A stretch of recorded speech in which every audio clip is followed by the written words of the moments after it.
ಇನ್ನು ಯಾರ್ಯಾರು ಅತೃಪ್ತರಿದ್ದಾರೆ, ಅತೃಪ್ತರು ದಿಲ್ಲಿಗೆ ಹೋಗಬೇಕು ಅಂತ ಪ್ಲಾನ್ ಮಾಡ್ತಾ ಇದ್ದಾರೆ. ಇವತ್ತೇ ಅವರು ದೆಹಲಿಗೆ ಹೋಗ್ತಾ ಇದ್ದಾರೆ. ಗೋವಾ ಮುಖಾಂತರ ರೆಬೆಲ್ ಟೀಮ್ ಹೋಗ್ತಾ ಇದೆ. ಗೋವಾದಿಂದ ವಿಮಾನದ ಮುಖಾಂತರ ದೆಹಲಿಗೆ ಪ್ರಯಾಣ. ಬೆಳಗಾವಿ ಟು ಗೋವಾ, ಗೋವಾದಿಂದ ದೆಹಲಿ. ರಮೇಶ್ ಈ ಟೀಮಲ್ಲಿದ್ದಾರೆ, ರಮೇಶ್ ಜಾರಕಿಹೊಳಿ. ಕುಮಾರ್ ಬಂಗಾರಪ್ಪ ಈ ಟೀಮಲ್ಲಿದ್ದಾರೆ.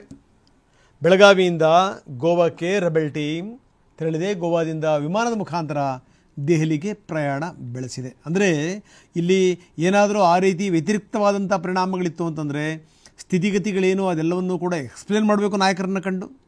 ಸೊ ಇದು ಯಾವುದೇ ಕಾರಣಕ್ಕೂ ಈ ನೋಟಿಸ್ ವಿಚಾರಕ್ಕೆ ಸಂಬಂಧಪಟ್ಟಂಗೆ ಅಥವಾ ಬೇರೆ ಇನ್ಯಾವುದೋ ಒಂದು ರಿಪರ್ಕೇಷನ್ಸ್ಗಳಾಗಬಾರ್ದು. ಹೀಗಾಗಿ ಏನು ಅಂದರೆ ನಾವಿದ್ದೀವಿ ಯತ್ನಾಳ್ ಜೊತೆಗೆ ಅನ್ನುವಂಥ ಸಂದೇಶವನ್ನು ರವಾನಿಸಬೇಕು. ನಾವು ನೋಡ್ತಾ ಇದ್ದೀವಿ ಒಂದು ಕಡೆಗೆ ಇವರ ಟೀಮ್ ಹೊರಟಿರೋದು, ಇನ್ನೊಂದು ಕಡೆಗೆ ಏನು ಅಂದರೆ ವಿಜಯೇಂದ್ರ ಟೀಮ್, ಆ ಎರಡನ್ನೂ ಕೂಡ ನಾವು ತೋರಿಸ್ತಾ ಇದ್ದೀವಿ.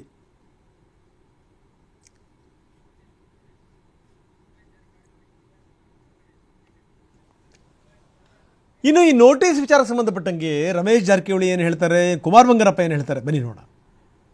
ಹೈಕಮಾಂಡ್ ಕೊಟ್ಟದಕ್ಕೆ ನಾವು ಸಮರ್ಥ ಉತ್ತರ ಕೊಡ್ತೀವಿ. ಅದೇನು ದೊಡ್ಡ ಅಂಥದ್ದು ಅನಾಹುತಲ್ಲ. ಅದು ನೀವು ಸ್ಟಡಿ ಮಾಡಿರಿ. ಅದು ಅದೇನು ದೊಡ್ಡ ನಿಜ. ನಮ್ಮದೊಂದು ಕಟ್ ಆ್ಯಂಡ್ ಪೀಸ್ ಮಾಡಿ ವಿಡಿಯೋ ತೋರಿಸ್ತಾರೆ ಹೈಕಮಾಂಡ್. ಹೈಕಮಾಂಡ್ ಯಾಕೆ ಸರ್ ಸರ್ ನಮ್ಮನ್ನು ಟೂರ್ ಮಾಡಕ್ಕೆ ಬಿಡ್ತರು? ನೋಡ್ರಿ, ವಿಜಯೇಂದ್ರ ಅವರು ಪಾಪ ಸಣ್ಣ ಹುಡುಗ, ಅವಾಗ ರಾಜಕಾರಣ ಗೊತ್ತಿಲ್ಲ. BS ಯಡಿಯೂರಪ್ಪ ಅವರು ಹುಟ್ಟು ಹೋರಾಟಗಾರ, ಅವ್ರಿಗೆಲ್ಲ ಗೊತ್ತದೆ. ಪಾಪ ವಿಜಯೇಂದ್ರ ಸಣ್ಣ ಹುಡುಗ, ದಯವಿಟ್ಟು ಇದನ್ನ ಬಿಟ್ಟು ತ್ಯಾಗ ಮಾಡಿದ್ರೆ ಒಳ್ಳೇದು. ಮುಂದಿನ ಫ್ಯೂಚರ್ ಮತ್ತು ವಯಸ್ಸಾಗ ಅಧ್ಯಕ್ಷ ಇವತ್ತು ಬಿಟ್ಟರೆ ಒಳ್ಳೇದು. ಜಗತ್ತಿನಲ್ಲಿ ಒಂದು ಬಲಿಷ್ಠವಾದ ಪಾರ್ಟಿ ಇದು, ಜಗತ್ತಿನಲ್ಲಿ, ಭಾರತ ಎಲ್ಲ. ಅಂತ ಹೈಕಮಾಂಡ್ ಟ್ವಿಸ್ಟ್ ಮಾಡಿ ಸ್ವಲ್ಪ ಕಟ್ ಆ್ಯಂಡ್ ಪೀಸ್ ಮಾಡಿ ವಿಡಿಯೋ ಪ್ರದರ್ಶನ ಮಾಡಿದಾರೆ ಅಲ್ಲಿ. ಅದಕ್ಕೋಸ್ಕರ ಸ್ವಲ್ಪ ಕೊಟ್ಟಾಗ ಸಮರ್ಥ ಉತ್ತರ ಕೊಡ್ತೀವಿ. ಅವರ ರಾಜ್ಯಾಧ್ಯಕ್ಷ ಸ್ಥಾನವನ್ನು ಒಪ್ಕೊಳ್ತೀರಾ? ಅವರು ಸರಿಯಾಗಿ ರಾಜ್ಯಾಧ್ಯಕ್ಷ ಸ್ಥಾನಕ್ಕೆ ಏನು ಸ್ಥಾನಮಾನ ಇದೆಯಲ್ಲ ಅದನ್ನು ತುಂಬ್ತಾ ಇದ್ದಾರೆ. ಅದ್ರ ಕೊರತೆ ಎದ್ದು ಕಾಣ್ತಾ ಇದೆ ಅಂತಲೇ ಹೇಳಿ ನಾವೆಲ್ಲರೂ ಕೂಡ ಈ ಹೋರಾಟವನ್ನು ಕೈ ಎತ್ಕೊಂಡಿರೋದು.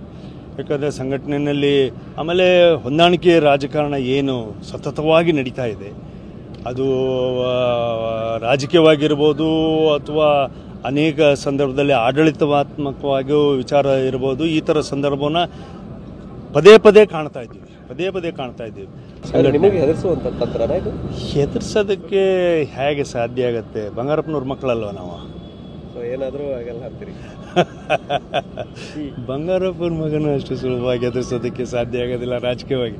ಬಿಕಾಸ್ ನಾವೆಲ್ಲರೂ ಕೂಡ ಒಂದು ರಾಜಕೀಯದ ನಿರ್ಧಾರವನ್ನು ತಗೊಂಡು ಬಂದಿರತಕ್ಕಂಥವ್ರು. ನಾವೆಲ್ಲರೂ ಕೂಡ ಅವರಿಂದ ಕಲಿತು ಬಂದವರು ರಾಜಕಾರಣದ ನಡೆಯನ್ನು.